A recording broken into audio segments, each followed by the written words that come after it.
Kaboom! We're back. We're back. It's March. It's the second Friday of the month. It's our Stay Up Homekins extravaganza. That's right. We both took a big breath after I pressed record, and then it was a game of chicken to see who was going to talk first. I didn't know either. Welcome to Stay Up Homekins. Yes, hi, everybody. My name is Paul F. Tompkins. And my name is Janie Haddad Tompkins. I am a comedian. I am an actress. And we are a married couple living in Los Angeles, and this is our after-dinner podcast. Yeah, it's just absurdist conversation. Maybe this is your first time with us. Do you think, is that the correct branding, that it's absurdist conversation? Stream of consciousness. Stream of consciousness, which sometimes leads us to the absurd, sure. Well, sure. What do you think all of our merch is all about? All of our podcast merch has absurdist leanings, and people just go bananas for it. It's so true, Bessie. And here we are now. Friday night, I got my weekend waters. The second Friday of March. I know. Do you know the last few days felt like Friday to me. You know what? Me too. Like, right? Definitely Thursday felt like Friday. Oh, 100%. And I almost was like, thank God it's Friday to like a bunch of people. Yeah. And then I was like, you dumb idiot. It's fucking Thursday. Hey, don't talk to my friend like that.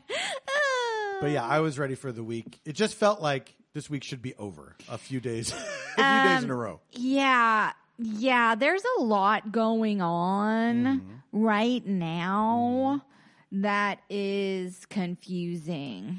Speaking of a lot going on, I'm listening. Do you feel that you are, thanks Frasier, do you feel like you are successfully weaning yourself off of murder? Oh, the Murdoch murder? Yeah. That was a really big withdrawal. Okay, for those of you who are just joining in, so I fell into this true crime podcast a couple of years ago about this double homicide in the low country of South Carolina surrounding this family dynasty. And this was in a small town. What's the name of the podcast again? Murdoch Murders. Murdoch Murders. Sometimes it's just that simple, folks. Murdoch. What's this about? Well, let me tell you. Have you read the title? So this podcast started after the double homicides. Mandy Matney, she started this podcast. Not Marlee Matlin. Please stop congratulating Mandy on winning an Oscar for Children of a Lesser God. So I started listening to this podcast, and let me tell y'all, it was a fucking ride because all of a sudden there were like more dead bodies connected to this family, and then all of this crime, like financial crimes and mystery and whatnot. Well, then they like charged Alec Murdoch. I guess his name's Alex Murdaugh, but he pronounces it Alec Murdoch. Welcome to the South. Alec Murdoch. Alec Murdoch. He kind of talked like this, and he he even took the stand in his own defense. And so this murder, he got charged for slaughtering his wife and son on their property. And he was like blaming it on all these other people. He was like, this is what was crazy. So this murder trial, like he actually said, did he describe somebody to the police that he said did it? Okay, this is what he did. Right. It's so fucked up. He said he wasn't there. Right. When the murders happened. Even though there's millions of things that can place you at a location. Okay, so this is what he maintained the whole time. That he wasn't in the exact location of the murders. Now, hold on. We can't recap the entire murder trial for people. No, this is Cliff Notes. Okay. This is Cliff's Notes. Cliff's Notes. That's right. And basically, he said he wasn't there, but as soon as someone came to check out the crime, he started blaming. He was like, I know this is connected to this other thing. Right. So he started planting seeds that it was this other reason. Okay, these other people, and that like he narrowly escaped his life or whatever. So then, with his life, I narrowly escaped my life. I'll tell you that one. I mean, well, also like I watched all of the like. I got so deep, y'all. I got so Janie deep. Janie was covering this case for the household. And we did like a live chat. We did a live chat on the Substack. Thank you for joining our Weekend Water Substack. We had a great time doing a live chat of his murder testimony. Yeah. But he kept saying I kept watching the first responders body cameras. And he kept saying how he was at his mom's who has late stages Alzheimer's. He kept saying late stages Alzheimer's. He's like, I was at my mom's. She has late stages Alzheimer's. And I'm like, it's late stage Alzheimer's, you dumbass. And he just kept saying late stages Alzheimer's and all this stuff.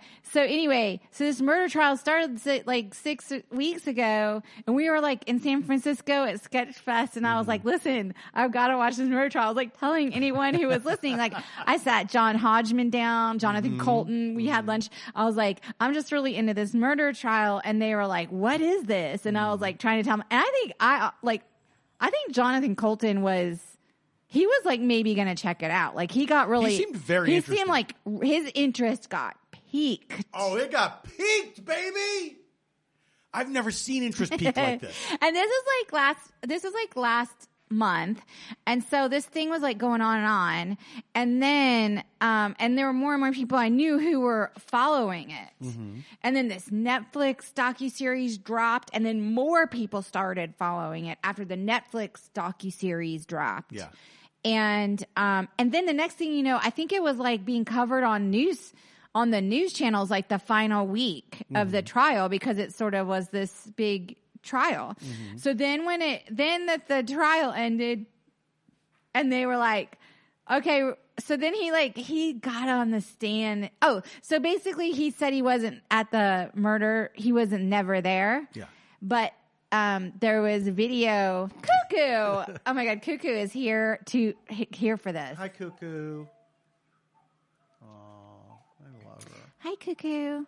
So anyway, the video actually like placed him at the scene, like undeniably. Yeah. So then he got on the stand, and they were like, "Why did you lie about the video?" And he was like, "Well, because I don't trust the police."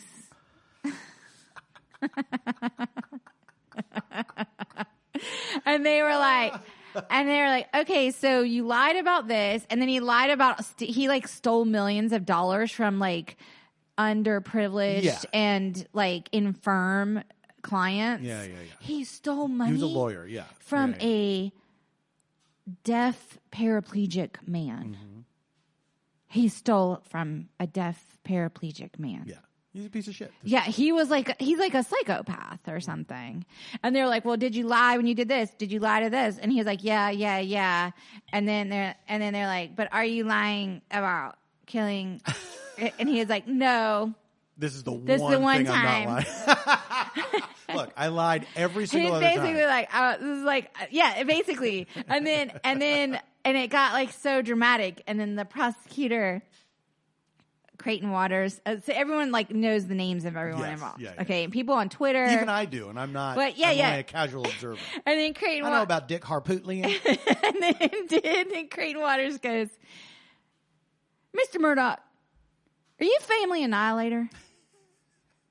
And he goes, "Am I what? Am I?" And he goes, "Are you a family annihilator? A family annihilator? You mean, did I kill my wife and my son?" "No, Mr. Waters, I did not." And then they deliberated, and literally 2.5 hours later, they came back and unanimously pronounced him guilty, and then he was sentenced to 2 consecutive life sentences. Can I ask this, though? And I mean, justice was served. He was justice clearly was served. guilty, and he deserves to be. He did it. Away. He did everything. He did every single thing. What was the point of asking him if he was a family annihilator? Okay. Well, this is interesting that Is it you like asked. on a form when they say, "Are you a terrorist?" You're accidentally going to say, yes, I am. No, it's so interesting that you ask specifically about being a family annihilator. Because even in our live chat on the Substack, some of you have signed up for our Weekend Water Substack. By the way, thank you. We're still taking entries. You can still sign up. We have not closed it. So in the live chat, I was like, I just thought he was being like poetic. Like, yeah. I thought it was like To Kill a Mockingbird or something, like the Chifforobe or something. I didn't know. Yeah. You know what I'm saying? Yeah. And then he was like, but apparently, so the motive for the murder is so baffling to people because it wasn't so like black and white, like where he like killed them and he stood to like get a $20 million. We didn't know what he gained from ending these people's lives. Right. And he did all these crazy ass not just things. Any people, but his wife and his son. Yeah. And so, and like by all accounts, he didn't like abuse them or anything like that. He was just like leading this double life, like almost like a Jekyll and Hyde, where like everyone in the town thought he was like this gregarious. Even the judge was like, "You were such a like gregarious fella, like a hail well met. What is hail it? Fellow hail well fellow well met." And now like you're on the other side of the justice aisle or whatever.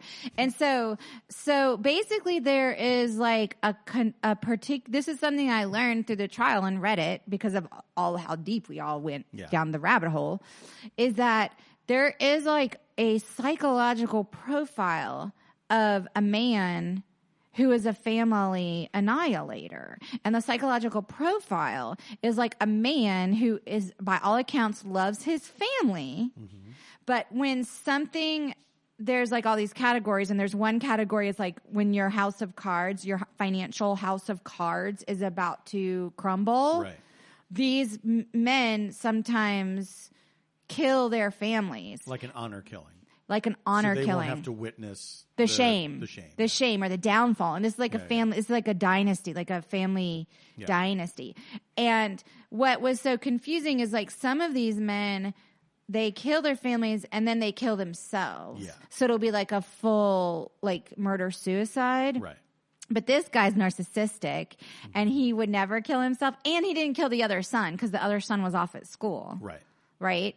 So, and he was like trying to basically like set someone else up for the murder. Like he literally thought that he could get out of it because he's gotten out of all of his other crimes. Right. You know? And so, family annihilator is maybe a term he would have heard in his capacity as a lawyer. Was he a trial lawyer? He was a like an accident, like a what's that called? Like a liability, like a personal injury lawyer. Personal injury lawyer, and that's how he was able to scam people because what he would do was he would be like, "Oh, did you know like oh, you hurt your ankle on this stair or whatever." Don't worry, I'll get you this big settlement. And a lot of times these big settlements from insurance companies, like they never go to court almost always. Like insurance typically pays out, but the client doesn't know what the people's insurance company will pay out, right? So like you might think like he'll be like, "Oh, I'll get you this big insurance payment because you can't walk anymore or whatever." And so this money, so then the way it normally works is the big settlement would go into like this escrow. It's like these escrow firms that hold the money. Right. And there's an escrow firm called Forge. It's like a legitimate escrow firm. And he ran this scam with these banks where he set up like a personal account under the name Forge. So he would then tell the insurance company, write the check to Forge because that was his firm. Like Paul T. Goldman. Remember? Oh my God. Make it out to BCBS. Oh yeah. Well, it was like the wife was like, it was like Blue Cross Blue Shield or whatever. Okay. So then he would either like turn around and be like, "I got you $10,000," when really he got them $3 million or something like that. Or just like not pay them at all. Yeah. They would like sometimes like wouldn't see a dime of the money. Like, because he would be like, "Oh, I couldn't get it," or whatever. So I think. So he was lying. Like a lot of these lawyers, what they will do is say, "You pay me when you get the settlement. I don't make any money unless I win the case." Yes, is it not contingent, like contingency? Yeah, I guess. Yeah. Payment or something like that. So he was running this scam for like years and bypassing his own family law firm that had been a 100-year-old firm that like previous generations of his family had built to be this like prestigious firm. Yeah. So then everything kind of like came crashing down like all at the same time, where he was unable, he was robbing Peter to pay Paul, and he got found out at the firm. He got found out at the firm. So it was all unraveling. Oh, it all unraveled. Like all like within like, and it all unraveled because his son, who he murdered, killed a girl in a boating under the influence accident. Okay. Now, so the whole thing. Yeah. I have to ask again, though. Did he know he was a family annihilator? What was he going to say? Of course he's not going to say, yeah. No, but you see, Creighton Waters said that for the benefit of the jury. Right. Because he wanted them to understand that there is such a thing. But without was that, I mean, would the jury know that? He was hoping they'd like Google it, I think. They're not supposed to do that. Well, they're not supposed to like look up things about the actual case. But they're allowed to look up terms. Yes. Yes. There's a special computer for the jurors. They can look up terms. I mean, I don't know. I know that some of the jurors were like interviewed afterwards because people were like, "You only talked about it for 2.5 hours." And they're like, "Yeah, he lied." They were like, "How do you know he lied?" They're like, "Because I sat there and looked in his eyes." Yeah. And he wasn't crying. He was like faking it. Oh, yeah, there was a lot of fake crying. Yeah. I mean, look, we're kind of chuckling about this. It was horrific. A serious thing. It's horrific, but he has a lot of damage in his... when somebody is just like, it's messed because up. it is absurd. It is absurd. Like the stuff that he was doing was absurd. Yeah. It's he was like a Bernie Madoff. understanding. He was like a Bernie Madoff person. Like, I'll get you rich. But really he was just like paying himself. He killed his own wife. He killed his own wife and son. He killed his own wife and son. In his mind, I think, because I like really was interested in sort of the psychology of it all, that I think he thought, because his son was facing jail time for this boating accident, and the wife was about to be like, they were about to lose every penny and all their standing, all their social standing, which was quite important to this family. This particular family was sort of raised in this it was a super social old strata. South Carolina family. Like they had to take down portraits in the courthouse to have like of his ancestors. Yes, because it would have like influenced the jury. And so I think in his sick criminal mind, he thought he was sparing them. It wasn't just like an honor killing. I think he thought he was sparing them suffering. Really he's sparing himself. 100%. That's what it comes down to is, I don't want you to see me in this light, not because it will be upsetting for you, but because you will know the truth Because I of can't me. face it. I can't accept it. Yeah. It's so unbearable for me. That's why he couldn't even like admit to the judge when the judge like faced him and gave him his sentencing. He couldn't even like admit it. He couldn't admit that he did it. He couldn't just say simply, "Yes, I'm a family annihilator." He should have just said, "Yeah, I'm a family annihilator. I didn't know that term until Creighton Waters said it to me. And now that he said it to me, like it really fits. Like if the clip fits." What if he had a T-shirt that said, "Yeah, I'm a family annihilator," and then it's like one of those things where each letter in family annihilator stands for something. F, fun. A.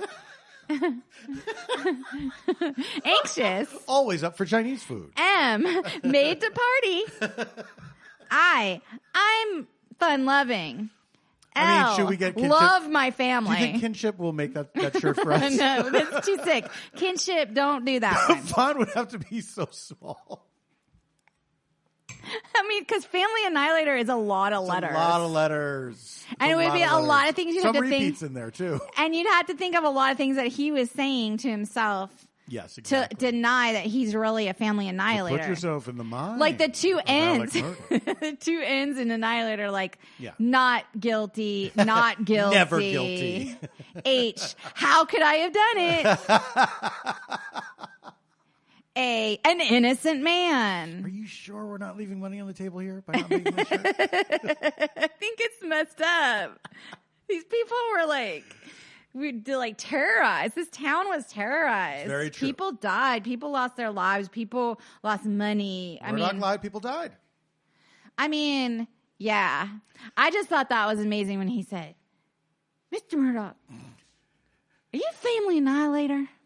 What? Am I a family annihilator?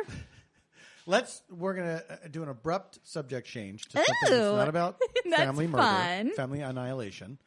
I did the Star Trek cruise. Yes, you did. This was the 6th Star Trek cruise, first one for me. Oh, wait. I didn't know it was the 6th This was one. the 6th year they've done it, yeah. But they must have taken some years off during the pandy. I would imagine they did, yes. Yes. So it's not 6 consecutive years, but this is the 6th time they've done it. And it's a Star Trek cruise that leaves from California and goes to Mexico and comes back to California.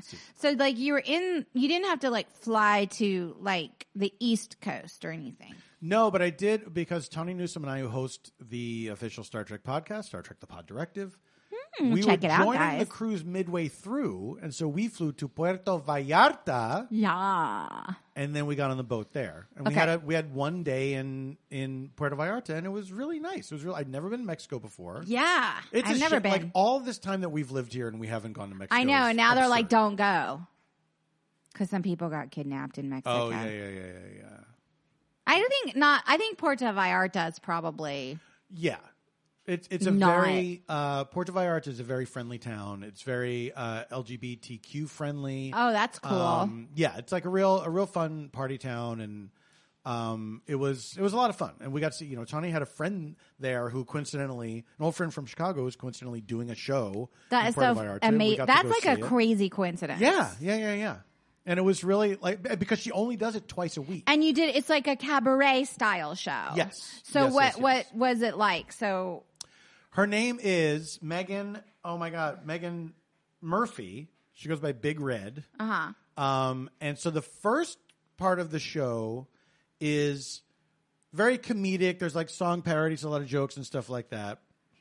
Then she goes off, does a costume change. I guess I'm spoiling the show for people who haven't seen it. Oh, well, don't.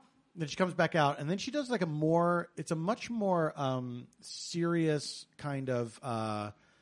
Bar ballad kind of standards. Okay. That she does. That's cool. Yeah. And then she goes off and changes again. And then there's like a big finale, Okay. And she has dancers. And it was really, she has an amazing voice.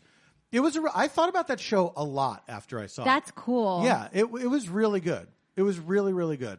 And we got to hang out with her afterwards. And then the next day we got on the boat and it was exactly what you would assume. There's like tons of people in Star Trek uniforms, because it's the whole boat is Star Trek. Yes. Okay. It's not like there's a group there and then everybody else is just regular old people. Right.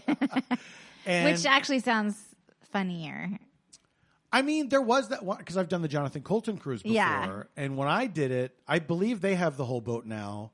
But when I did it, it was still like there was this group and then there was the regular cruise people, and it was funny because you would see them, the regular people giving looks to some of the more, counterculture type passengers. But that's good for them because then they have like a choice of entertainment on the cruise that they might not normally go see. Well, here's but you know what?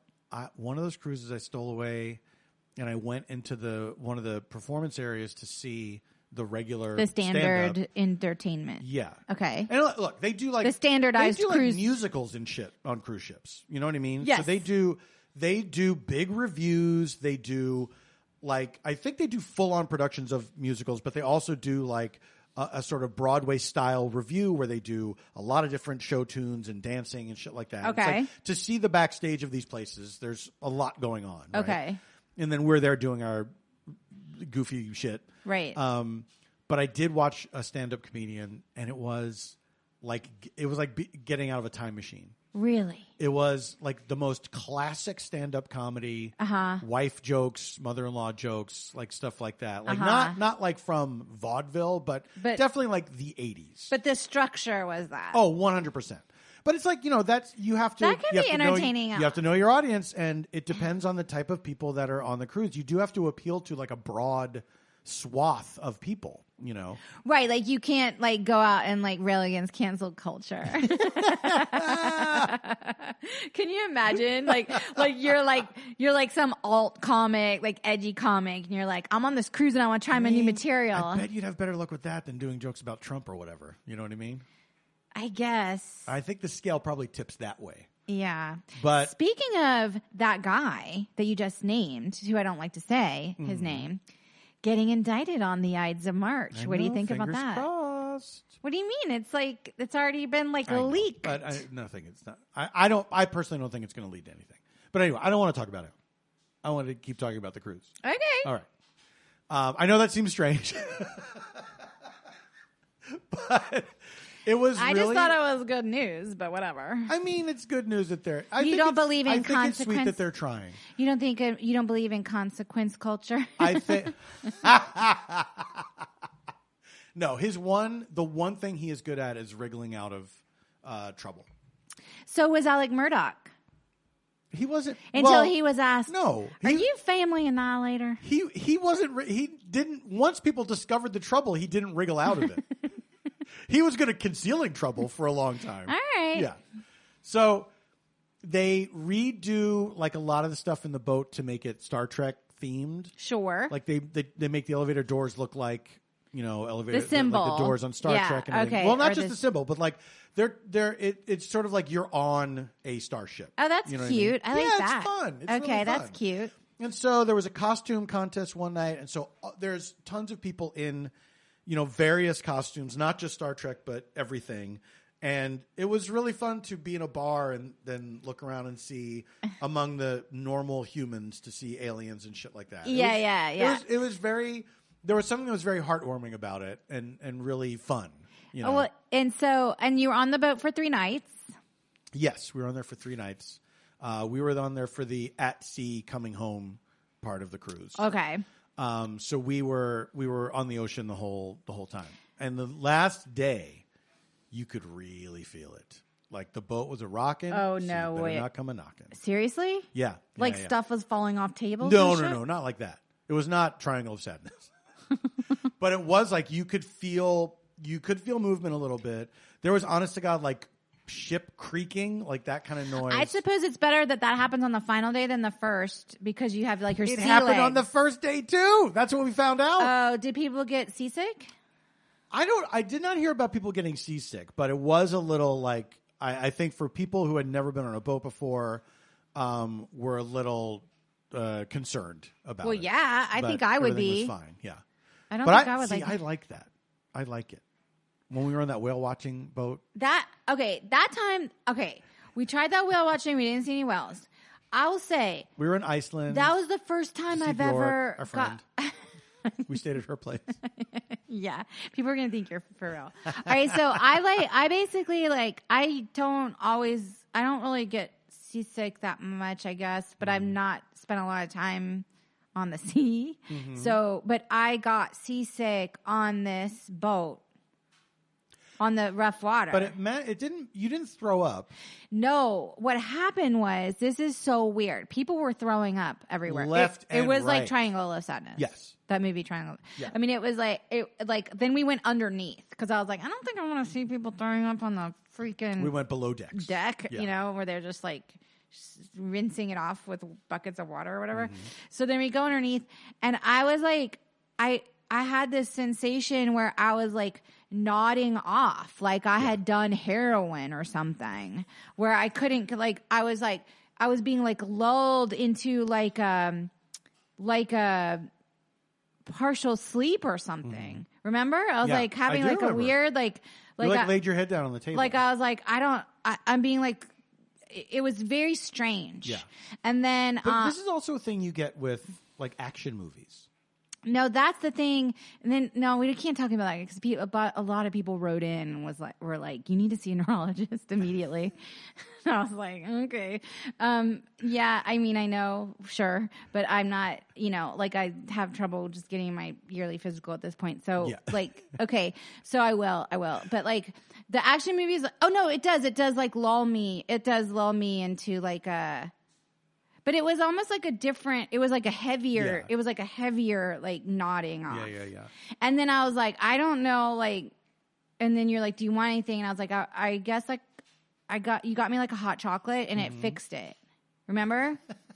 I was like, I don't feel right. And then you got me the hot chocolate and then I had the hot chocolate and it like the sugar or something like fixed it. Is that like a seasick thing to like fall off, like nod off? I've never heard that before. I've just heard of people getting sick. Of people throwing up. But I loved that boat and that little boat in that choppy water was I so did much fun not like it was like so uncomfortable. Oh. Like your whole body was like moving, like my muscles were tense afterwards. I love those videos. I follow some ocean account that it's a lot of undersea life, but every once in a while they will show a video of a boat in just the craziest water. And I love it so much. Well, let me ask you this, because I feel like in a way, like if you have like an ulterior life or alternate life is what I mean. An alternate life or something. Like you could be on a boat because you do not have like a sensitive stomach. I don't get motion sickness. It's true. Yeah. But let me ask you this. Please don't ask if I'm a family annihilator. Are you a family annihilator? Shit. Yes, I am. I swore I'd only tell the truth. Fun. We have and not... Okay. Yeah. So wait. So I was doing the FAM. Okay. Sorry. Fancy and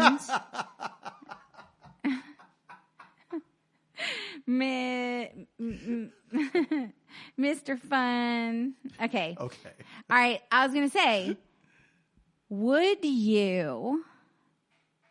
Because I don't think I could. Mm-hmm. What I'm about to ask you. Would you go on a submarine? I think that I would. Okay. Yeah. What? The biggest What thing, if that's how you died? What if anything is how I died? But would you regret it when you were dying on the submarine? Probably, yeah. Yeah, that's a fair question. Yeah, I would, for sure. Or would you if they were like, well, this is it, boys. We're not going to make it back up to the top. I'd be like, I think you would know because water would start leaking in. Yeah, I would, for sure. So definitely the thought would cross my mind. If I hadn't gotten on the submarine, I bet I would still be alive. Okay, so you think you could go on the fucking submarine? Yeah. There's not a ton of submarine accidents that you hear about all the time.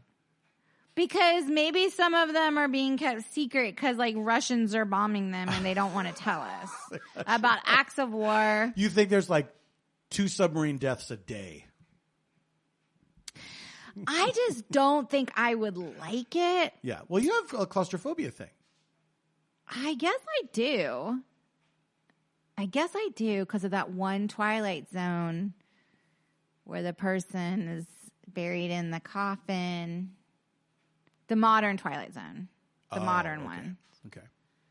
Remember, she's in the prison and she's mean. And it's karma. That's right. Do you remember? This one scarred me for life a little bit because I think I've talked about this on the, I might just repeat. Where she's like mean. She's like a mean bitch in the prison. Is she a prison guard?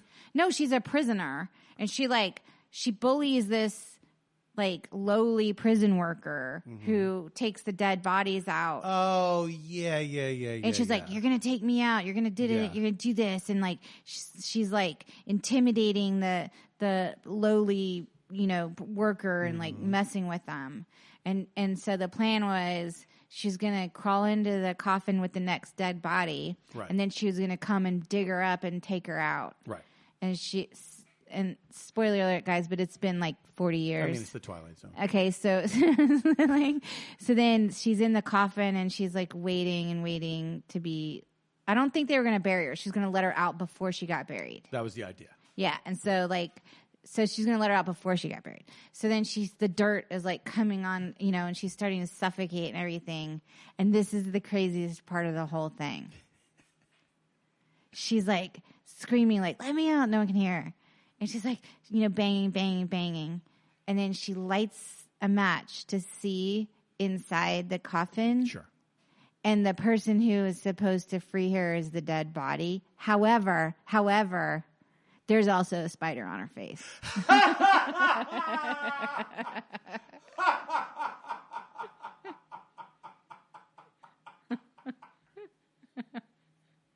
Wait a second. So the person who's going to free her. The person who worked at the prison. Okay, yeah. Okay, maybe she was like, that was her duty at the prison. But she died, and they're like, oh, we'll just do the same thing with her. I don't remember the intricacies of the script. Okay, sorry. Who am I? The ABC executive that's like, there's holes in this. You have to. So I want sorry. another. I need to see another. Put a passage. spider in there. She should have a spider on her face at the end. All right, we got to take a break. But wait, This episode of Stay of Homekins is sponsored by Lomi by Pila. I like that because it's like an album track, like a single where it's like Lomi featuring Pila. Listen, we're trying to do better, all of us. Well, not all of us. That's the problem, I guess. But us personally, we're trying to do better. And one of the things is composting, right? We've never been able to do it. We know people who do it. We've never done it. We couldn't figure it out. It's a lot. And then we throw away a lot of garbage. You got your eggshells. You got your coffee grounds. You got your sometimes we're throwing away a whole raw chicken just because we thought we were getting a live chicken. That's a whole I don't even want to get into that. But read ads carefully when you're in the classifieds. So it was making us feel very guilty. It just felt very wasteful and felt there's got to be. And I want to quote some late night commercials from my youth. There has to be a better way. And now there is. And it's called Lomi by Pila. Lomi allows us to turn food scraps into dirt with the push of a button. Is it a button that says turn to dirt? No, but you can't have everything. Lomi is a countertop electric composter that turns scraps to dirt in under 4 hours. There's no smell when it runs, and it's really quiet. That's like me. No. I do not smell when I run, and I'm really quiet. You don't smell when you run. How dare you? Thanks to Lomi, we have way less garbage each week. And since we got the Lomi, we throw out way less garbage. That means it's not going to landfills and producing methane or methane, however you like to say it.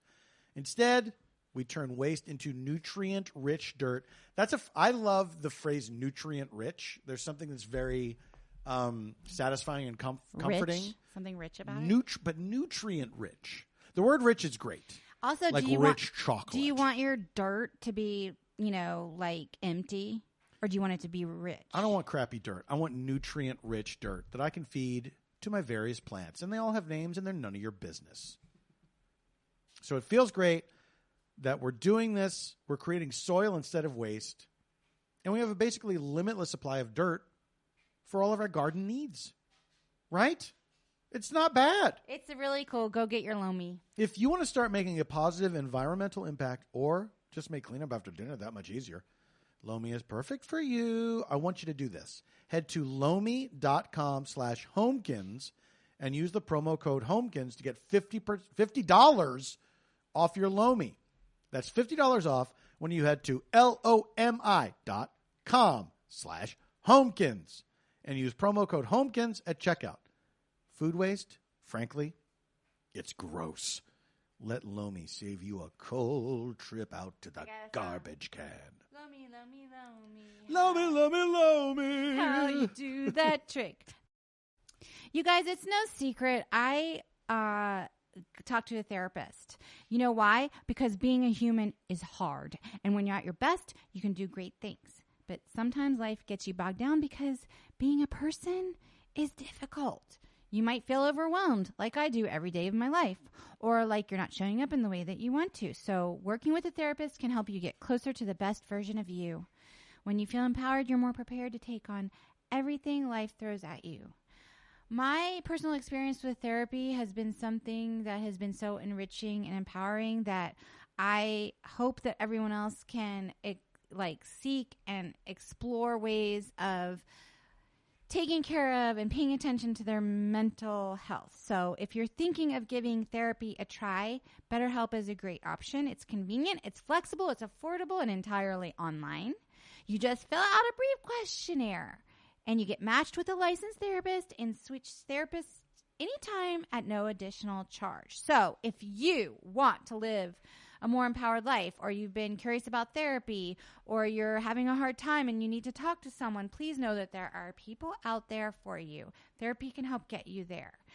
Visit betterhelp.com/homekins. That's BetterHelp, HELP.com/homekins, and you can get 10% off your first month.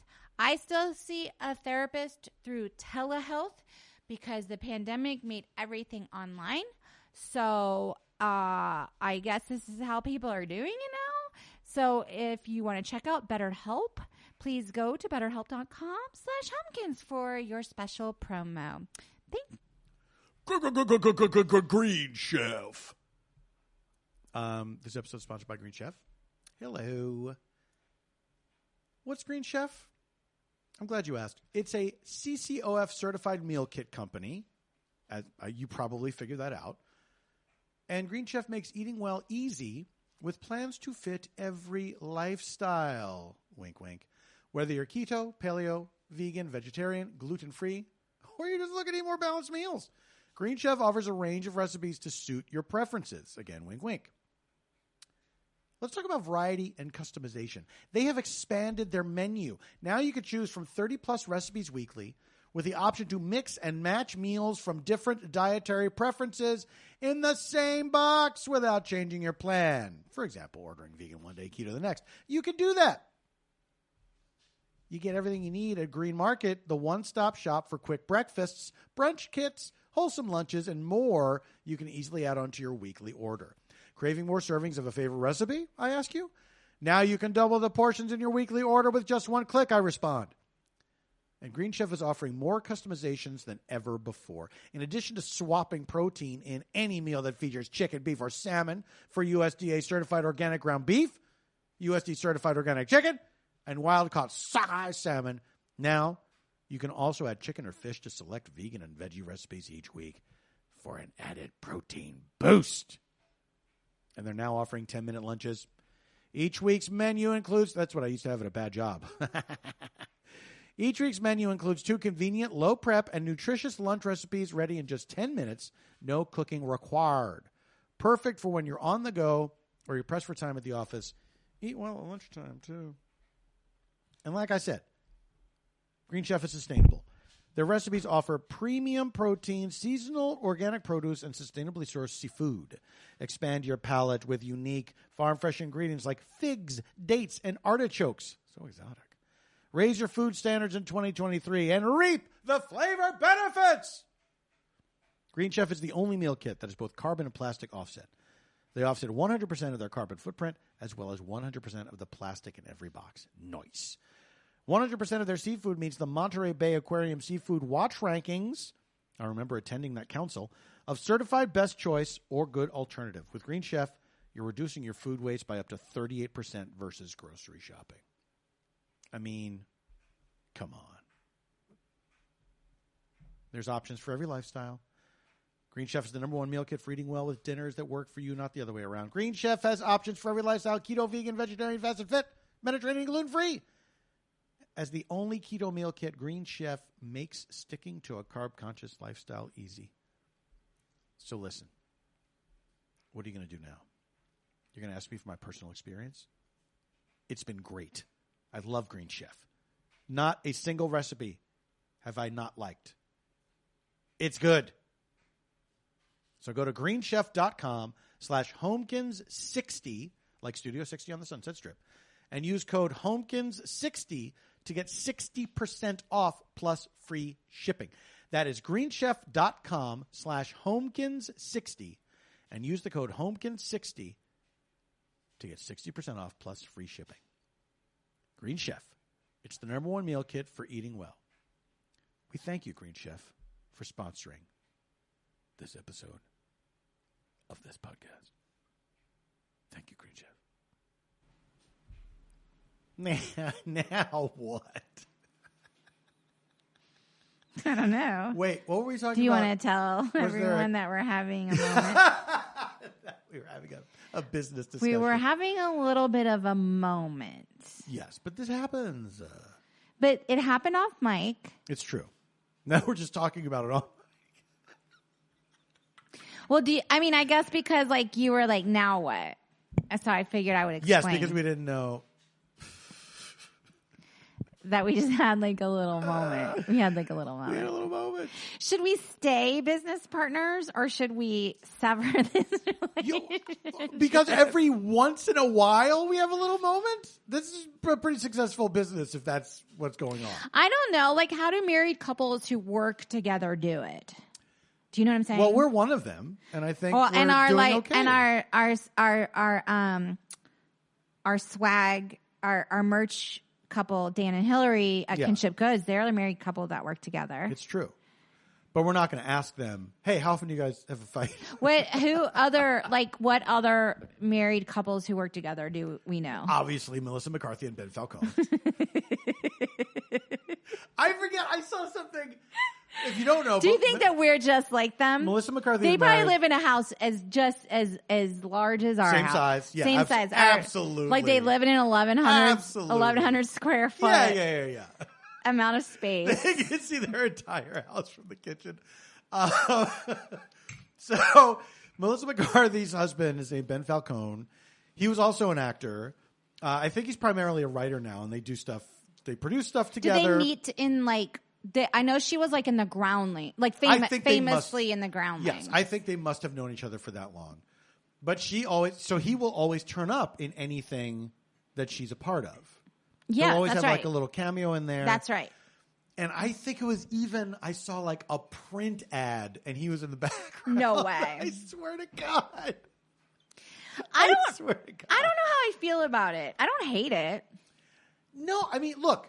I mean, she's clearly the big famous person in the couplehood. Yeah. And I think it's difficult when one person in the couple, like if they're both like going after certain artistic goals. Yeah.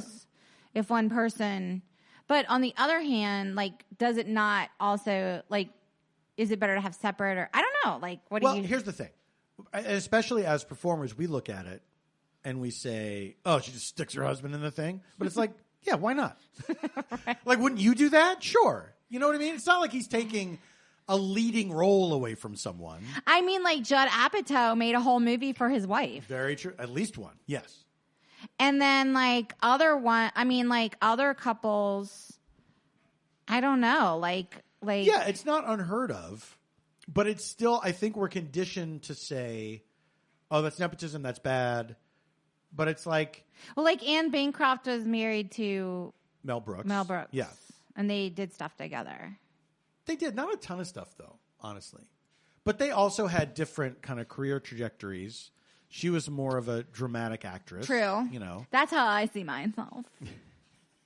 Like, if we're the Anne Bancroft, Mel Brooks, I'm definitely more the Anne Bancroft. I think that makes sense. Like, okay, a lot of times people, like... say we have a certain, or at least meet like a Gracie and Alan situation going. Burns and Alan. George and Gracie or Burns and Alan. Well, I get compared to Gracie Allen a lot. Yeah. I guess like that's like her, like a specific type of humor or specific type of essence or something. Yes. Yeah. But they did okay. Oh, they did fine. I think they worked together until she died. Aww. Yeah. That's sweet. And then he lived for another 75 years. Oh my God, really? Did he ever remarry? I don't know that he ever did. That's a good question. I don't know. And did he live to be 99? I don't think he made it to 100. What was his whole comedy situation? Well, they were a team, and so he would be the straight man and she would be the funny one. Oh, really? Yeah. Why can't we do that? Because it's not fucking 1931. And then they were together long enough that by the time she died, his comedy was about, I'm old. That's what I'm going to make my comedy about. Do you think? Look, if you get old, you got to do it. What else are you going to do? I mean, but also, like, I think people should talk about getting old. Mm-hmm. Because I feel like there's a lot of taboo around it. Oh, for sure. Yeah. I think a challenging thing, because I think about this a lot as I get older and I'm in comedy. Yeah. Is making it so that everyone can enjoy it and you're not just talking to other old people. You know what I mean? So it's like, how do I make my journey into, like, I'm 54, you know, so I'm just you're like middle, 60. You're middle-aged. I'm middle-aged. And hopefully the plan is to continue to get older. It sucks that I'm so much younger than you because it is like, it's hard for me to like understand. I know. But anyway, yeah. I mean, here we are. Because we're already looking at caskets for me, and I know hard for you. It's like, well, I guess like maybe if like, I wonder if it's cheaper for me to get like a forest lawn spot next to you now instead of later or whatever. Well, you might remarry and then. You know, your second husband would find that rude, I think. Okay. Yeah. All right. Well, anyway, so now that you're 54, tell me about it. Well, tell me about it's like this 50s thing. What is this 50s? Making that, because it is obviously it's an experience that I'm having. It's on my mind a lot. Mm-hmm, you know, because you do become aware of it. You do become aware of it. Like it is. You do cross a threshold where you're like, this is strange. Like I'm this age now that when I was younger seemed so old to me, you know, but I don't feel like an elderly person, but it was an unfathomable age when I was a kid. Uh-huh. And even in my 20s, you know, because you're in your 20s, you're still living, your days are still very long, you know, everything is stretched out before you in a way that seems infinite. Yeah. Like my 20s, like I feel like I would just like decide to do things like maybe at 10 o'clock at night even. Yeah. Like now I'm like, yeah, have fun. Oh, yeah. Like you're kidding, right? Yeah, yeah. Somebody plans an 8 o'clock dinner and it's like, really? What are we in France? But I think that's as it should be though. You know what I mean? It should be that young people, when you're young, you should look at the world that way. You should be embracing life in that way. Like, you should feel, I'm going to live forever. Like, when I was in my 20s, like, I moved to New York City in my 20s, which is, like, a good time to do the New York, like, poor thing. Yes. Like, you're like, oh, I had to work all these jobs just to pay and, like, audition and try to break in or whatever. Yeah. There was a terrorist attack when I lived there, so that was not a good time. That was challenging. That was sort of challenging, like in a PTSD scenario. Are you a family annihilator? Mr. Bin Laden, are you a city annihilator? A world annihilator? Are you world annihilator? Are you world annihilator? Did I? All right, we're not going to play that out. No, it was like, I had to say, I know I'm going back to the trial again. I've made friends on the internet through the trial because people were tweeting about this, and we were all like talking to each other throughout the trial. And then some people have like stayed.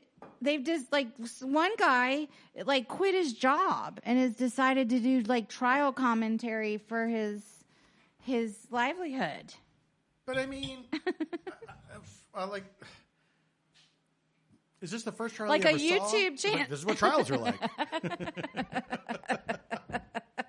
I don't know, but like, and then this other gal, she helped win the case because she's really into spreadsheets, and she took it upon herself to make these special spreadsheets. Oh, are you looking? Because there's like, I forgot to tell you that our neighbor Julie earlier texted and asked if they could park the Oscar Mayer Wienermobile in our driveway. I'm so mad. And I said yes. Our friend Julie used to work on the Oscar Mayer Wienermobile. Yeah. And she's told us many stories from those days. And she still is like connected to the organization. Like I think it's one of those things that once you're in, you're always in. Once you become, a part of the fraternity sorority that is the Oscar Mayer Wienermobile driver, I guess. You're in for life. So she was like, "Oh, do you want to come see the Wienermobile?" And I couldn't because I was reading a script. I had to because I have to read because of audition. And I was taking a goddamn nap. And I was like, I can't. 3-hour podcast earlier. And then I was like, well, do they, because our driveway's open because I'm parked on the street for some reason. And I was like, they can park in our driveway. And she was like, well, we'll see how the street goes. Because if there wasn't I guess 3 consecutive empty parallel spots on the street, they would need somewhere to park it. And I was like, they could park in the driveway. And then we had this plan that they were going to park the Oscar Mayer Wienermobile in the driveway. And that I wasn't going to say anything to you. And then you were just going to see it out the window. And that you were going to be like, is the Oscar Mayer Wienermobile in our driveway? And I was going to be like, what are you talking about? I was going to gaslight you. But then I guess there were 3 consecutive empty parallel spots in front of our house because they did not park the Wienermobile. Because this thing is big. And Julie sent us a picture of it. And it's... Oh, she just did? Yeah. Oh my God! I'm so mad that they didn't pull it in our empty driveway because we can barely fit our cars in that driveway. No, but the apron of the driveway is open because I parked on the street. The apron, absolutely. I parked on. Paul and I parked tandem, y'all. We parked tandem, y'all. We parked tandem, and it's fine. So sometimes you got to move the car for somebody else. That's just the way it is. We park tandem, but we have a set of one another's keys. But here's when it becomes a pain in the ass: is if there aren't any street spots. And say I have to be somewhere at 6:30 in the morning. Yeah. And Paul, I don't want to wake up Paul. And he's parked on the outside because we forgot to arrange our cars the night before. Yes. Kind of a thing. Yes. And so if I can't pull out his car and park it somewhere on the street in order to flip the cars around, it's a pain in the ass. So we try to plan in advance. That's just our little thing that we have to deal with. That's really not your problem. The secret to marriage is really not your problem. But this is just something.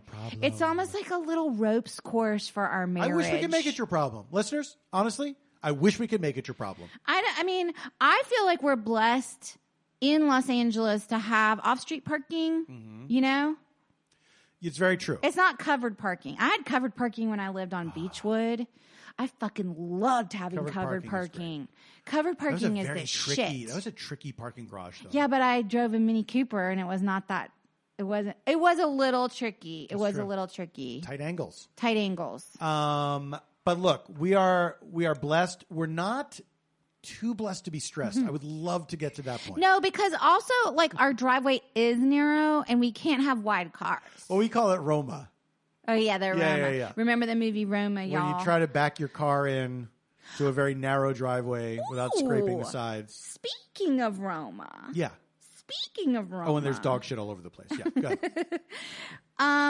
Sunday is our very big celebration of Hollywood known as the Academy Awards. That's right. This is a sacred time in Los Angeles, and... I'm going to a house party. Respecting our culture. I'm going to a house party.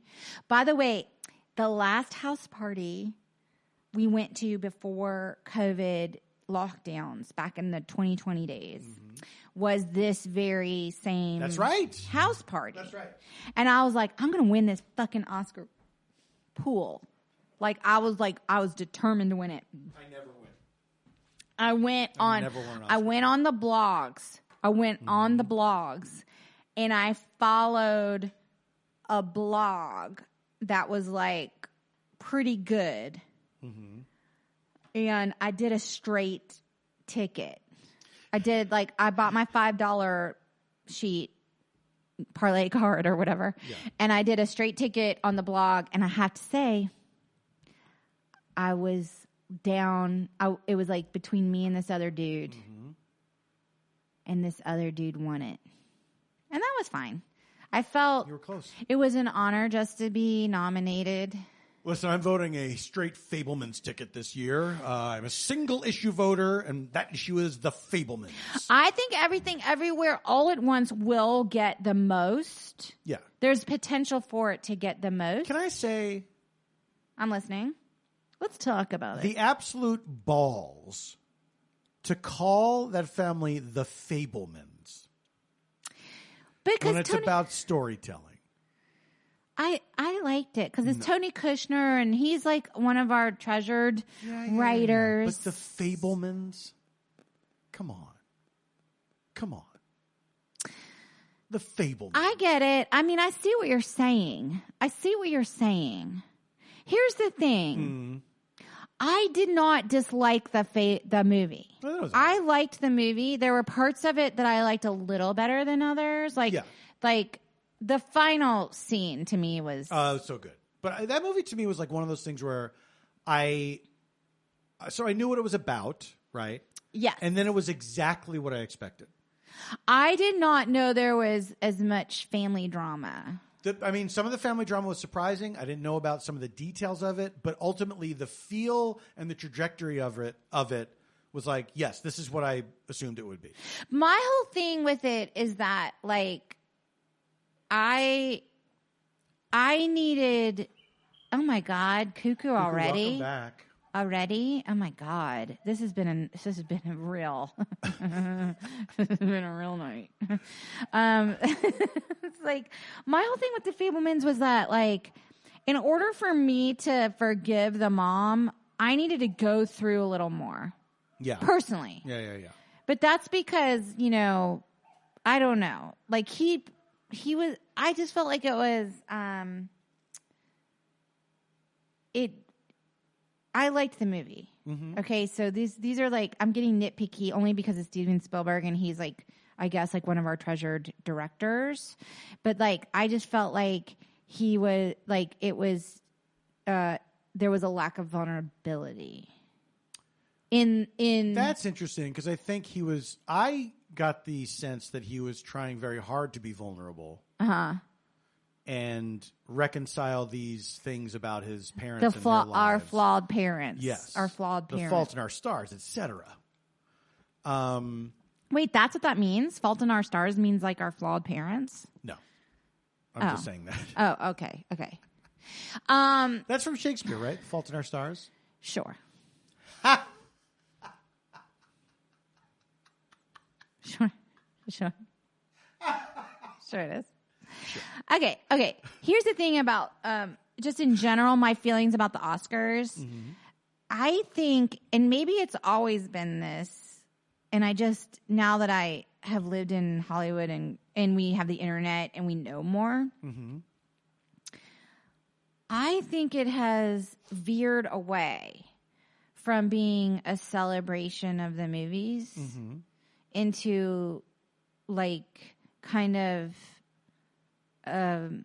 like a horse race, like a blatant sort of commercial for. Oh, absolutely, it's been that way for a while.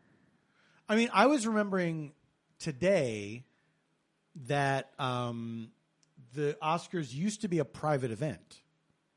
It was not always like a public event. What do you mean? Like it wasn't even on television? No. But like as far as I can remember, it's been on television. Well, as far as we can remember, yes. They've been doing it since the late 20s or something. Oh, I see what you mean. And it used to be just like a Hollywood in-house kind of thing of like, we're going to congratulate the people. We're all in the same business. Yeah, it's like a convention. Yes, we're going to hand out awards for who we think was great this year or whatever. And then it became, especially when TV entered the picture. Right. It was like, we have to make this a commercial for the movies. I think that from the beginning, when they would have a Best Picture award, they would, of course, publicize the movie with that, winner of Best Picture, whatever. And then as it gained more significance, it was on TV, it was like, all right, we're just going to make this but it's always weird because we're going to make it a commercial for the movies, but we're not necessarily going to reward the most popular movies. Okay, here's what I think the Oscars need to fold into their sort of culture or whatever. If it's a celebration of the movies, of the year in movies, there should be an acknowledgement. You know how there'll be like a montage of like people who died? Yes. They should do a montage of like a bunch of movies that were not even contenders. Well, that's what they did. Was it last year or the year before where it was like, here's the people's choice. And then there would be like these weird moments that they wouldn't even introduce. There would just be like a chyron on the screen, like, most exciting moments or whatever. And then it would be something from the Justice League. I don't remember that. Because it happened like you weren't paying attention. It was just like another montage. It wasn't like somebody, like a famous person came out and said, we've all enjoyed these Marvel stories this year, all these exciting things. That's what they should do. Like, because like there was a big snub, like Woman King was snubbed. Yeah. Which was like an incredible movie. Yeah. And like they should talk about like, listen, this is a celebration of all of the movies of this year. But instead, there's all this like negative crap. Like they were mad at some woman who did a campaign for her movie or something. I don't know. I'm so much more into TV than movies. So this is like hard for me to even follow I know. the movie stuff. Same, yeah. But like I guess someone did a campaign and like broke some rules and it was like they shamed her and it was like an underknown, like a lesser known actress that, you know what I'm talking about? No, I haven't heard this. The To Leslie movie, the woman's performance. The what? To Leslie or something? Or I've never heard of this. I have no idea. Yeah, there's I've not been following. Oh, okay. Well, anyway, it's like there's all these like weird rules. So it's like, to me, that's like has a chilling effect on celebrating movies. Yeah. Rather than just being like, listen, only like 5 people get to be up here, but like there've been like all these incredible performances and blah, blah, blah, blah. I don't know. I think it's I think they don't do it in a way that their mission statement is all over the map. That's what I think, because their mission statement is just like this self-congratulatory, like kiss the ring kind of thing, as opposed to being like, this is a creative pursuit. They're trying to have it every which way. They're trying to have it be a prestige thing where we're rewarding high art, blah, blah, blah. But then they also want it to be like, go see these Marvel movies. Keep going and spending your money at the movies. Don't watch it on TV, all that shit. But then they have this thing where it's like they'll have a Netflix movie that plays a week in a theater, so that qualifies. It's like, well, why does a week in a theater, why is that the qualification to be a contender for Best Picture? Right. It's like, if this is about the movies, make that movie. Any movie can be Best That Picture. movie has to go out there. It has to get booked in a theater, and it stays there until people stop seeing it. Until people say, so if that's at the end of a week, they stop seeing it and it gets yanked, okay. But it can't be like I feel like if you're going to be a movie, you have to take your chances, just like everything else. You can't just like put it in one theater, literally one theater for a week. Like and that's a movie. Yeah, but the way we watch movies is changing though. So like, what do you do? Yeah, but like, well, what are we doing? You know what I mean?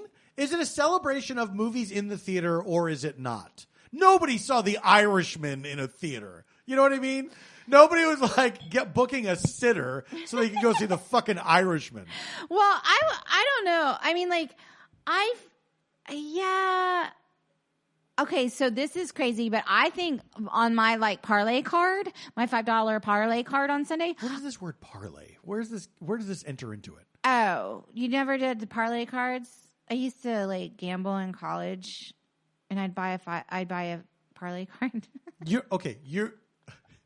The parlay. Repeating it is not making me understand. You buy a parlay card from the bookie, and then what is a parlay card? I've never heard this term before. It's like you make your picks for the wins. You make your picks when they hand you that Xerox sheet, that printed out sheet. Yes. I went through so much technology. Mimeograph, Xerox, print it out.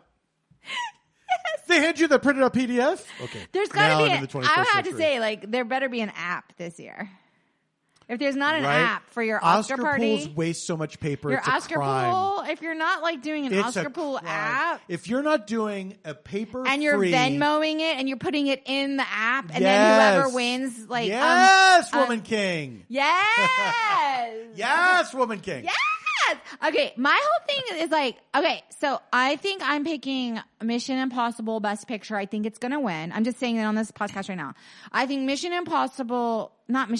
I keep saying the wrong movie. Top Gun Maverick? Have I ever said Top Gun Maverick not as Mission Impossible before I corrected myself and said Top Gun Maverick? That's a good question, and I don't have the answer to that. I don't say remember you no. making that swap before. But you feel What like are you you've done it a talking lot? about? Every single time you say to me, do you mean Top Gun Maverick? I don't remember this. I honestly don't remember this. I literally cannot say Top Gun Maverick without saying Mission Impossible first. Something is wrong. Hey, some people are like that. Something is All wrong. right. I have to say, I'm doing this unemotionally. This is not my best picture pick. This is my Oscar pool best picture pick. Yes. I think Mission Impossible. Fuck! I did. Okay, now the neurologist people are right.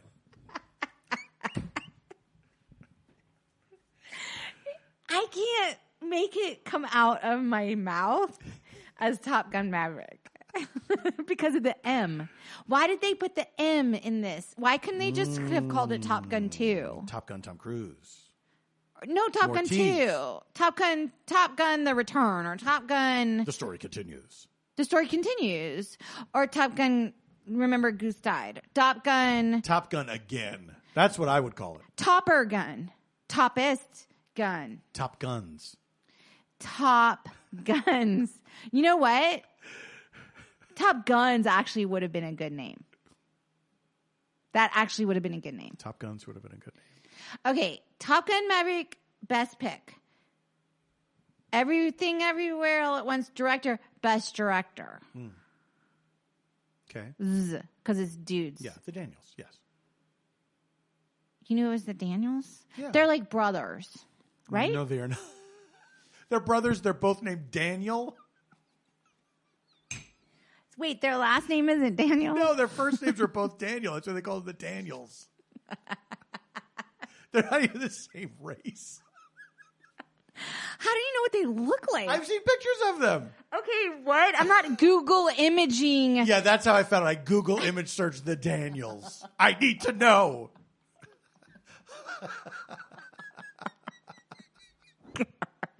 Okay. Oh, no, that's a bad idea. I had an idea. Okay. You'll tell me bad off mic?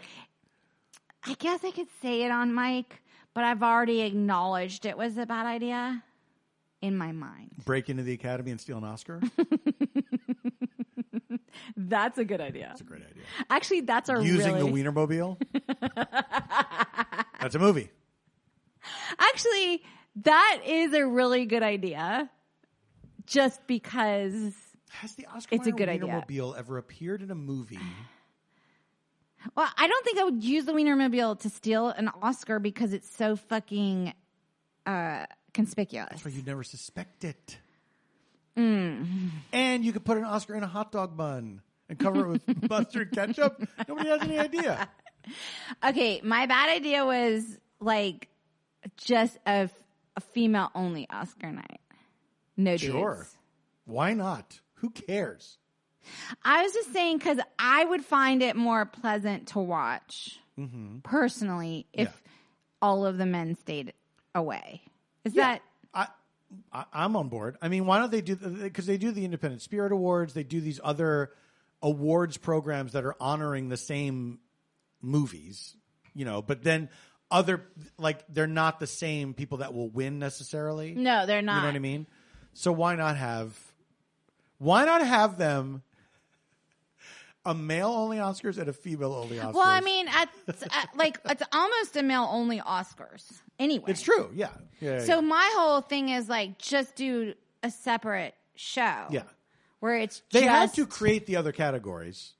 Actress, supporting actor, supporting actress. Yeah. Because otherwise it would just be some dude that won. Yeah. Every time. Yeah.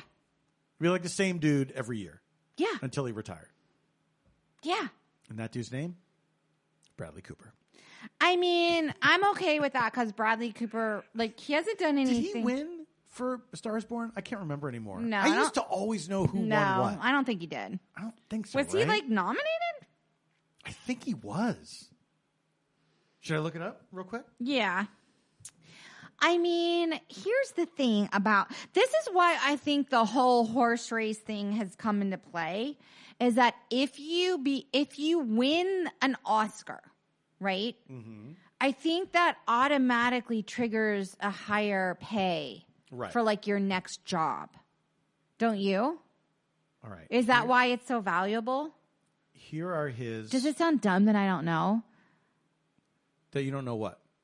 Why people want to win the Oscar.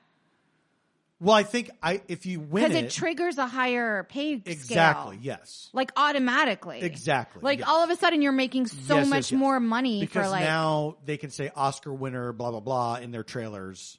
Yes, it absolutely like does. You become like what's known as like a bankable name. Yeah. Right? Okay, here are some of his nominations. They're not in chronological order, which is very weird. I don't like that for him. 2013, he was nominated for Best Kiss at the MTV Movie Awards. For what? Silver Linings Playbook. There was a kiss in that one? You don't remember the iconic kiss from Silver Linings? No, I really don't. A movie that the MTV generation loves. That movie was a little forgettable. Like it was kind of entertaining, I guess. He got a Grammy nomination for Shallow. Oh, that's cute. I think that's cute. What was the category? Sorry. What was the category? Song? He wrote that song? Well, he performed it. It doesn't say. Where is it? The Grammy Award for Best Pop Duo Group Performance. He got nominated for that movie that I didn't stay awake for last year, which was like about a circus or something, or he was like Nightmare Alley, yeah. Oh, you read that book. You actually liked that movie quite a bit.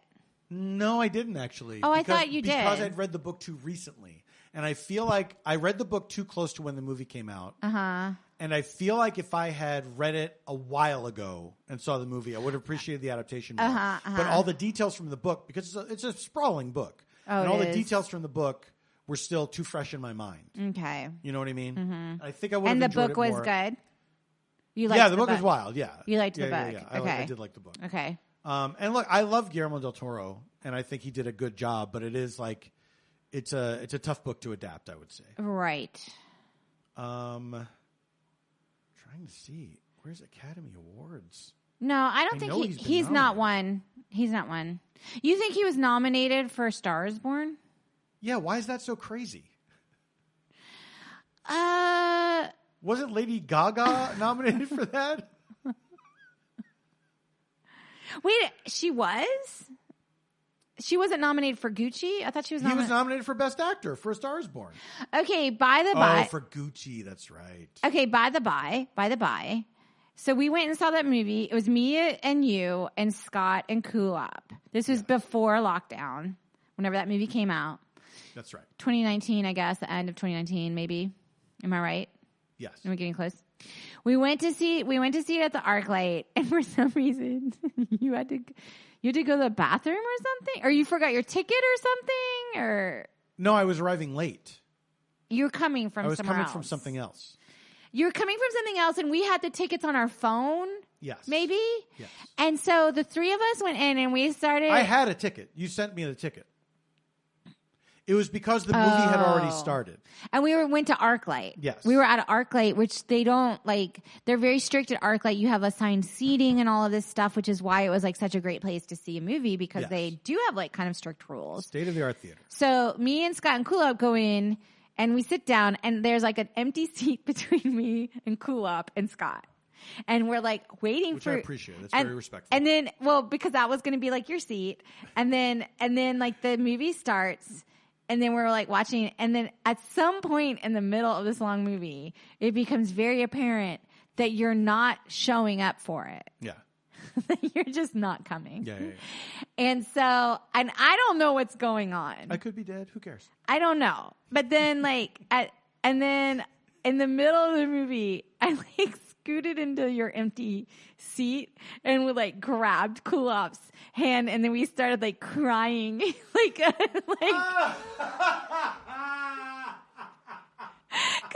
oh my God. Because the movie is romantic and stuff. And so I was well, my date didn't show up.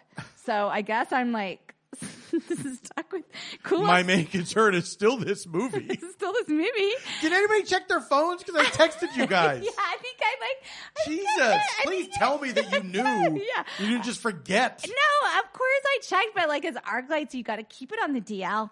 And then after I was and we're and then I was I guess we should go get something to eat, but should we tell Paul to come meet us or whatever? And then we came out, and then we were okay, we're going to this place, and we texted you, and we're going to the restaurant, come meet us. And then you came in and met us, and then the four of us had dinner after the movie. Very nice. You filled me in about the which dinner. Was and then movie. Yeah, and then we were and then this happened, and then this happened, and then this happened. I felt you missed the movie. Yeah. What happened was, I got there. The movie had started. I don't think it was 20 minutes into the movie. I think the movie had just started. So the trailers had just ended. The movie had started. But I think that's fucked up. They wouldn't let you in because what if I argued with the guy because you're what if you went to the bathroom? I said my friends are in there. I'm meeting people in there. I have a ticket, and he said it's not fair to the other patrons. But what if you were in there and you went to the bathroom and then went back in? Yeah, that's fair. That's fine. See, that's why I think it was a little hard ass. Yeah, exactly. It's ridiculous. It's well, I'm going to go in there blowing a trumpet. Let me in the fucking movie. That guy really he really thought this great cinema, A Star Is Born, was going to be ruined by me walking in and taking my seat. You're in the assigned theater. seat. Yes. You're fucking assigned. I know exactly where I'm going. By the way, it's written down. There's 3 of us in 4 seats. There's an empty seat in between. Yeah. I don't understand. If I had gone to the bathroom, was he not going to let me back in? Yeah. Could you imagine somebody walking out of that movie and saying, I watched the entire thing, but I would like my money back because at a very climactic scene in the first 2 minutes of the film, I do think that was so fucked up. A man briefly up. obscured my view for 1 second. Karens didn't exist yet because this was 2019, but I feel you should have gone Karen. Now, that Karens did exist. Well, but we didn't have a name for them. We didn't have a term. We white people did not have a term for them. Wait, so they said there were people calling them Karens in 2019? Yes. Oh, I didn't know. Yeah.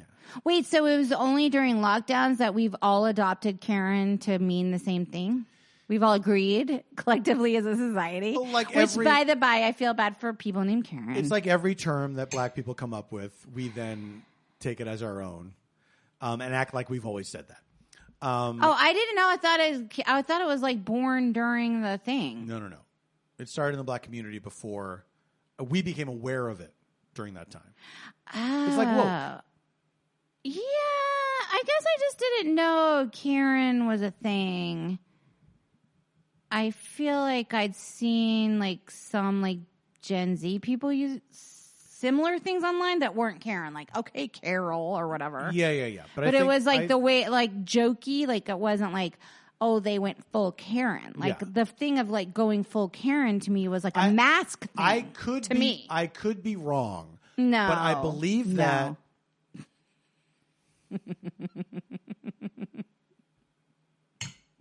Oh shit! You had to go for it. I did. You had to go for it. I'm sorry. I'm just saying. To me, I thought the Karen thing happened over masking. People who went into Targets and got mad at people wearing masks. So I thought it was a COVID thing. But you're saying no. Oh, I mean, I was, but. Oh shit! The tenor has changed. The tenor has changed.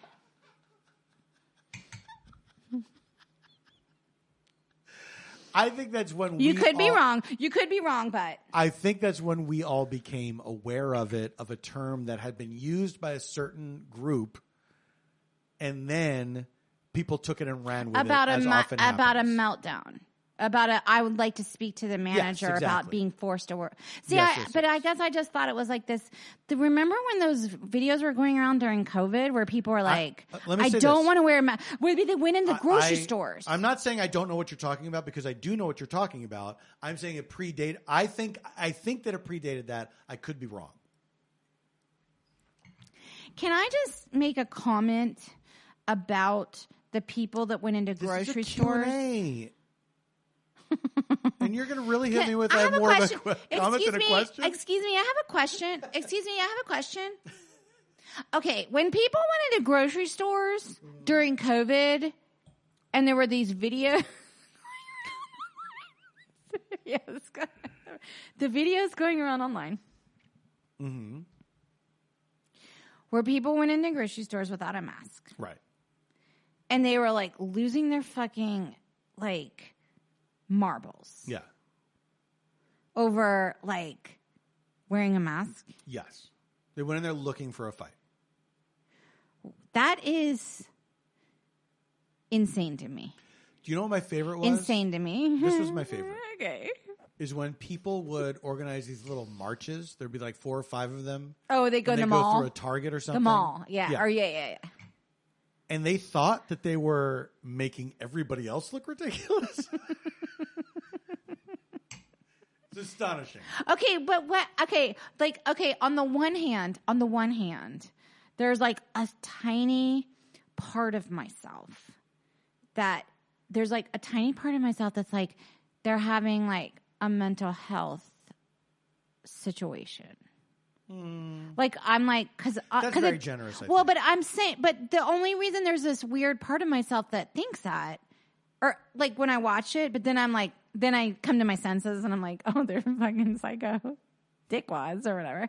But like, yeah, they're assholes. But like the only reason like my initial reaction to that is because when I go to the grocery store, I don't see other people acting like that.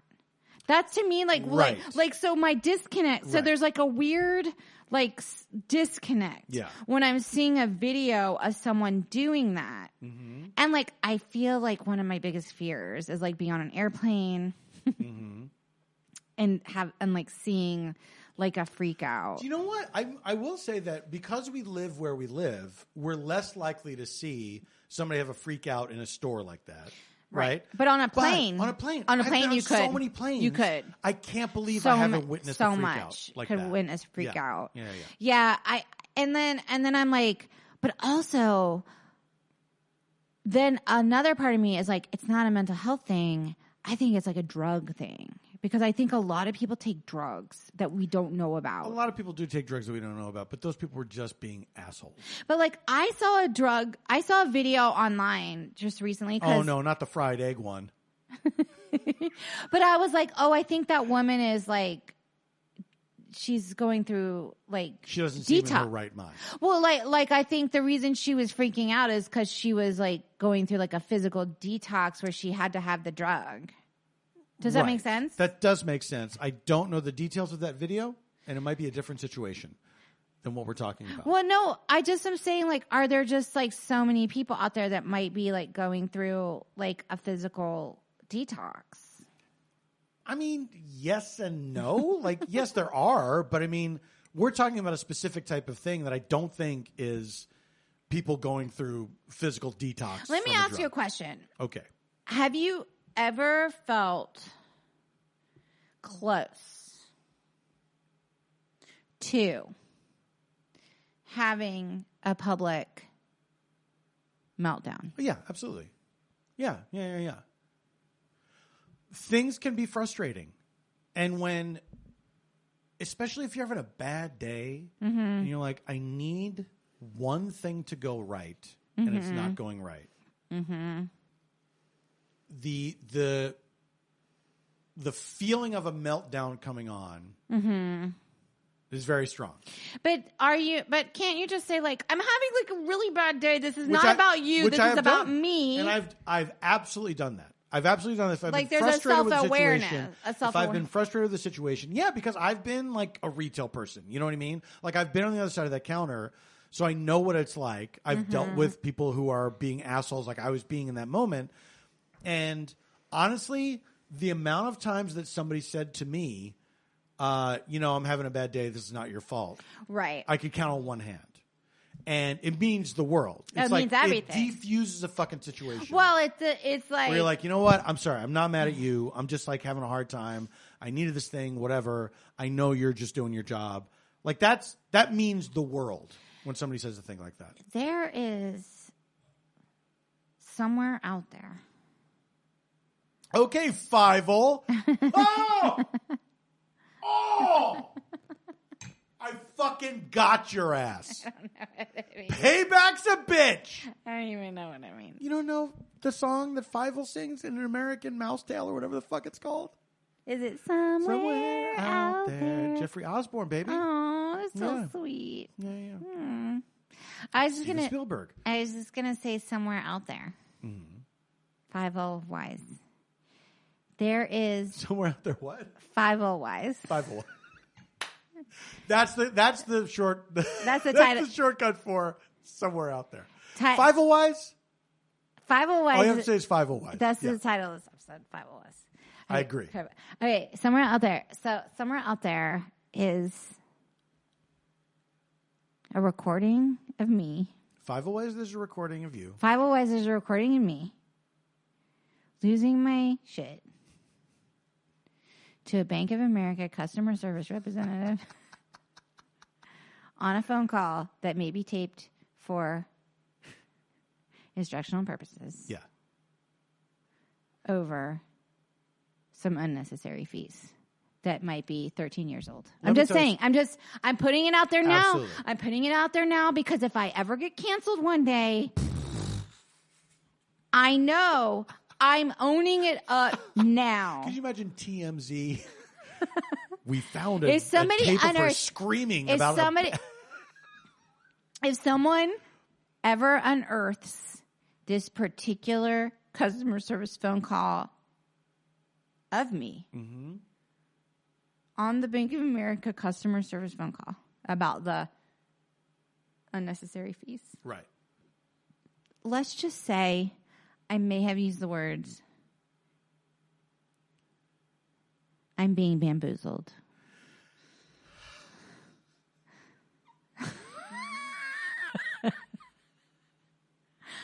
And I didn't say it that gently. I just didn't fucking say it that gently. And was the other person able to not laugh? All right, we gotta go. I don't think...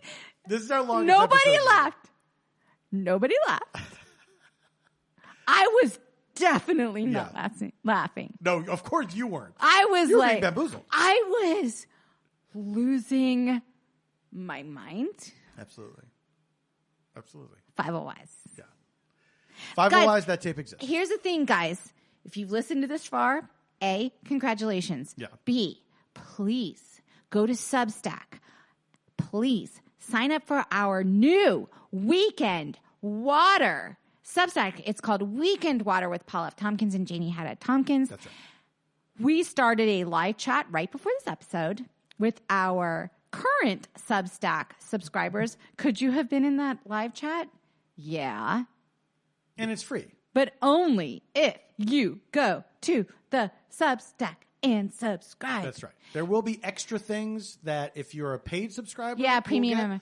But the podcast is still free, and like there's a lot. Most of it's free.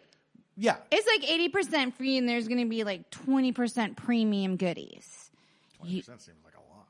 I don't think so. We're going to do some watch-alongs. Yeah. We have some watch-alongs planned. Yeah. I did a live chat with the premium subscribers during Alec Murdoch's live. Oh, was the live chat for premiums only? No, the live chat that we had before this podcast taping. Make it for.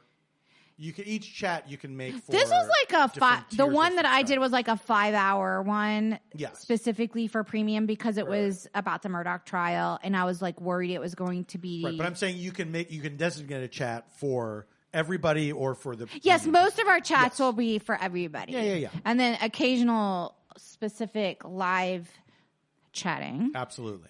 Like, for example, if we wanted to like watch an award show together or something, that could be like a premium offering. Exactly. Or like Give country. the old Twitter feel, remember? Well, Twitter is broken. Yes. We can't get into that right now. We're running out of time. But let me say this. So Oscar, in addition to Oscar night, if you don't care about the Oscars and you live in Los Angeles, I'm doing Varietopia this Sunday. 7 p.m. The 12th at 7 p.m. Oscars will be almost over by then. It's true, but doors open at 6, showtime at 7 at Lodge Room in Highland Park.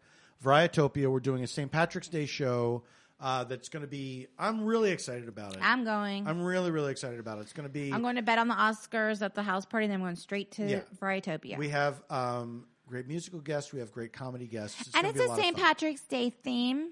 Yeah. Would you say like a march? Yeah. So we're going to do Irish music. We're going to do Irish music. We have traditional arrangements. Traditional band.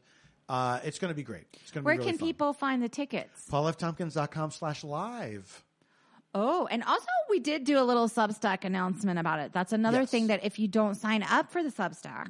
We're going to be selling some Varietopia merch for the first time. Yes. And I will say this, low ticket alert. They're as of this recording, they're almost all gone. Oh, so get your ticket, baby. Nice. Yeah, get a ticket. All right. Thank you so much for listening. We'll be back next month. I would also like to announce a little plug for myself. Please. So I will be appearing on Night Court. That's right. I'm in episode 111, and I guess I can say I'm also in episode 116. The reboot of Night Court has been doing quite well. They already got a second season. Yeah. They have already gotten a second season green light or whatever you call it. I can talk about my experiences working on the show once the show airs. Mm-hmm. I mean, I probably could talk about it now, but I don't know, like. Let's wait until it airs. What the protocol is for something like that. But I do have a scene with John Larroquette. Yeah. That's all I want to say. I can't wait to see it. I'm a little nervous about it, to be honest. Oh, it's great. I don't want to watch myself on TV. I know. I can't believe I'm an actor and I don't like it. I know. Well, that's very common. It's hard to watch yourself. Yeah. It's like all about like the act of doing it. Yes. Yeah. So please check out Night Court. Please, if you're in Los Angeles, come to Varietopia this Sunday. Please also subscribe to Weekend Water, the Substack. Mm-hmm. And also, please, take care of yourself. Do you have any recommendations? Not that I can think of right now. I did do an episode of podcast I plugged on here before, You Know What I Would Do, with Joey Greer and Mike Castle. Mike is filming something right now, so I got to guest co-host with Joey Greer. Oh my gosh. I had a lot of fun. Let me tell you something. It's an episode that is full of wheezy laughter between the two of us. Oh, it sounds amazing. There's a lot of wheezy laughter, but it was really fun. Joey's great. You Know What I Would Do. You Know What I Would Do. Yes. And I forgot, I got to guest on the podcast Shut Up, I Love It. With the amazing Sasha Fieler. Like, she's this awesome television writer. She's Russian and like kind of a badass. And we talk about things that you're nerdy about. She's very cool. Sasha's cool as shit. She's very cool. She's instantaneously cool. Yes, like you're in her presence and you're like, she's fucking cool. Absolutely. So anyway, her and her co-host had me as a guest. We talk about my favorite show, The Split, which is a British show about family law. Just check in on it. It's called Shut Up, I Love It. I'm a guest. Please check out You Know What I Would Do with Paul. Check out Shut Up, I Love It. Sign him up for that's everything. There you go. And we won't talk to you until April. Everybody. Yeah, we'll be back in April. And until then, stay safe, stay sane, and stay strong.